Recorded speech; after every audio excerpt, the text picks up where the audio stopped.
السلام عليكم ورحمة الله وبركاته. أحلى متابعين، يا رب تكونوا دايما بخير. عقبال ما توصلوا للقمة. القمة عند الله مش عند البشر ولا في الدنيا. يا أخي طز في الدنيا، أحسن واحد فيها ربنا مديله كل حاجة مش سعيد. لو سألته تسعيد هيقولك مش سعيد. مين السعيد؟ اللي بيحمد الله رب العرش العظيم، اللي بيقول اهي ماشية. ومين بقى دايما تلاقيه بيقول ايه اهي ماشية؟ هقول لكم، الناس الفقراء اللي معهمش جنيه ولا معاهم 5 جنيه ولا معاهم اي حاجة، عايشين بالذل، مادين ايديهم لده ومادين ايديهم لده. مرة ده يعطف عليهم ومرة ده يهملهم ومرة ده ما يدهمش. هي دي حياتهم. وتيجي تسألهم يقولك الحمد لله، لا عندهم صحة ولا عندهم بيت كويس ولا عندهم حاجة. تيجي بقى الصلاة على النبي الصلاة على النبي للناس اللي معاها فلوس وعندها أولاد وعندها عز وعندها بركة وعندها فلوس وعندها أولادهم برين بيهم وعندهم من نعيم الدنيا. أول ما تقول له ازيك عامل ايه النهاردة أخبارك ايه، يقول لك والله العظيم أنا كنت تعبان قوي، بنتي كانت عيانة ودخلت بيها المستشفى، وابني كان مش عارفة ايه، وبنتي كانت مش عارفة ايه، وابني ومراتي اتخانقت معاها. طيب المرة دي سماح، ألف سلامة، ربنا يسعد حالك، ربنا يكرمك. تاني مرة أخبارك ايه يا عم؟ ده أنا في سواد، ربنا ما يوريك اللي أنا فيه. اسكت يا عم اسكت. طبعا خليك انت حسن النية، إن كان هو بيخزي عين خليك انت حسن النية، قول له ربنا يفك كربك، ربنا ييسر امرك. اولا ليه؟ لان نيته دي عند ربنا، ممكن يكون فعلا في كرب، ممكن وعايز حد كويس وحنين يفضي معاه، فما بيصدق اليك انت بيفضي معاك. وممكن يكون اتلسع كتير من الحسد، حد حسده على النعم اللي عنده، وده بيحصل كتير للفقراء والاغنياء، مش شرط الفقير برضو بيتحسد، وانا قلت قبل كده في فيديوهاتي. فعايز يقول لكم لا والله سيبوني في حالي، ده انا محسود ومنظور وحالتي زي البلا الاسود. طيب انت ليك ملاك طبعا بيرد يقول لك ايه، ولكم مثل، كل ما تقول له حاجه كويسه الملاك بيقول لك يا اللي بترد عليه في الحسن والدعاء بيقول لك ولك بالمثل. تمام. نفهم من كده ايه؟ نفهم من كده ان دايما الفقراء لما بنيجي نسألهم يقولك الحمد لله الحمد لله، يبقى عندهم بلاء الدنيا، لا صحة ولا فلوس، وعايشين على مد الايد، الله يرزقهم من ده ومن ده ومن ده، مرة ياكلوا مرة ما ياكلوش، ولا عندهم بيت ولا عندهم صحة. وأول والله ما تسأل أي حد فقير أنت عامل إيه يقولك الحمد لله. تيجي للغني بقى أنت عامل إيه؟ اللي عنده نعم عمره ما يقول الحمد لله، يروح قايل على طول في وشك الإيه؟ الشكوى. وده إن يدل على إيه؟ لما قعدت أفكر الناس دي ليه ما بتحمدش ربنا، عرفت ليه. لان هم لما اختاروا الدنيا ربنا اداهم الدنيا، والدنيا ما فيهاش سعاده. الدنيا احسن الناس مبتلين، لحد رئيس الجمهوريه مبتلي، اعظم قمم مبتليه، مش حدش مبتلي. لان الدنيا ليه؟ لان الدنيا لو هنسعد فيها يبقى مفيش جنه. ربنا يلغي الجنه، ما احنا خدناها خلاص في الدنيا، ربنا خد منها. تبص تلاقي واحد عنده ولاده برين بيه ويشتكي برضه، عنده صحة حديد ويشتكي برضه، عنده فلوس والناس تقول يا بخته لو عندي الفلوس دي والله ده انا نام ما مفكر، وبيشتكي برضه.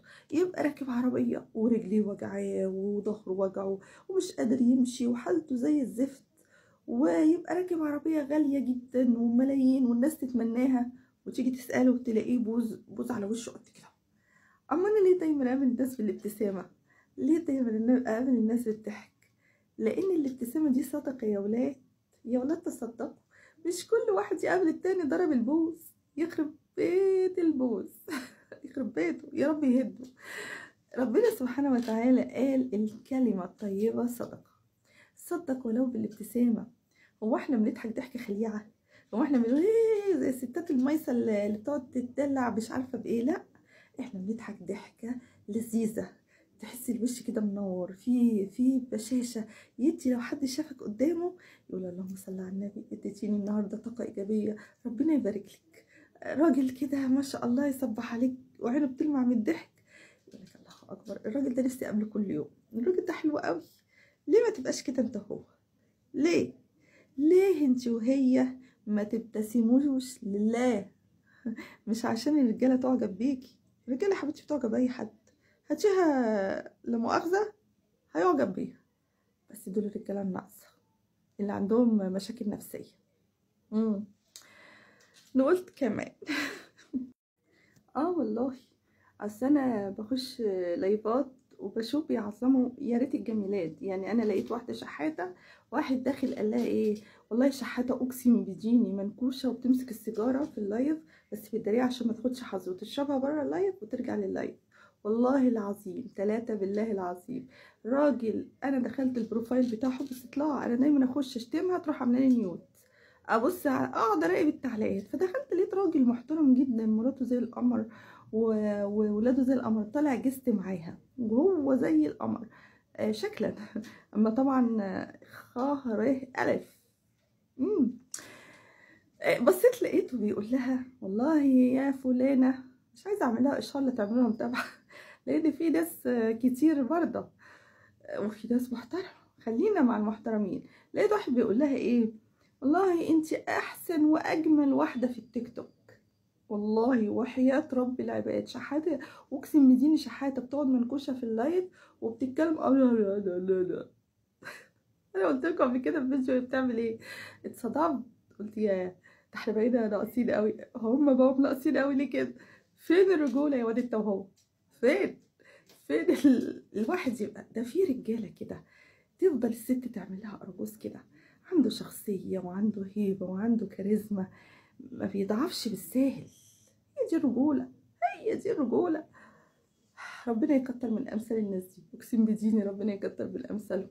تبص تلاقيه يمنع قلب الست، لكن الراجل اللي بيقع كده من أول كلمة أو يقع من أول مريلة يبص لها وشخلولة يبص لها وهبولة يبص لها بينقص والله بتنقصه. مش مهم المتابعات عندي، المهم أقول كلمة الحق، عشان الواحد في مجتمع لازم نفهمه عيوبه وحسناته.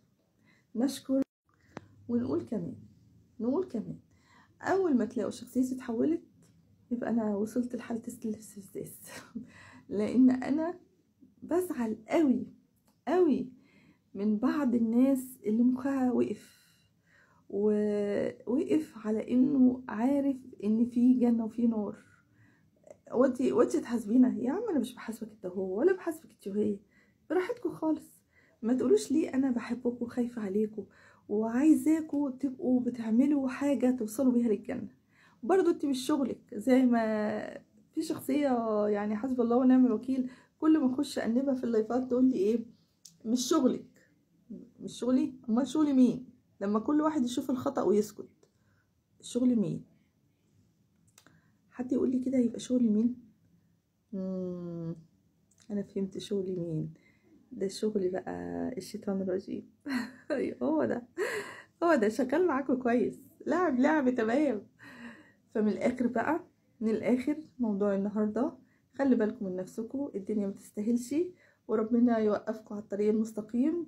وكل اللي يقدر كلامي ويعرف ان هو صح فوق راسي، وكل اللي ينتقدني عشان هو مش صح وماشي في الحته التانية، لا، انا خايفه عليك وخايفه عليكي. امشوا للطريق الصح عشان انتوا جمال، انتوا حلوين، انتوا ربنا خلقكم ومديكوا كل المميزات. خساره يعني، خساره تعملوا الغلط، خساره تنشروا الفجور، بجد خساره. يلا ارجعوا بقى للطريق الحلو اللي كلنا عايزين نمشي فيه، اللي هو الطريق الجميل اللي كله خير ومحبه، وطريق اسمه الطريق المستقيم مش المعوج. اللهم اني بلغت، يا رب اشهد. شكرا للاستماع، الله يبارك في عمركم جميعا.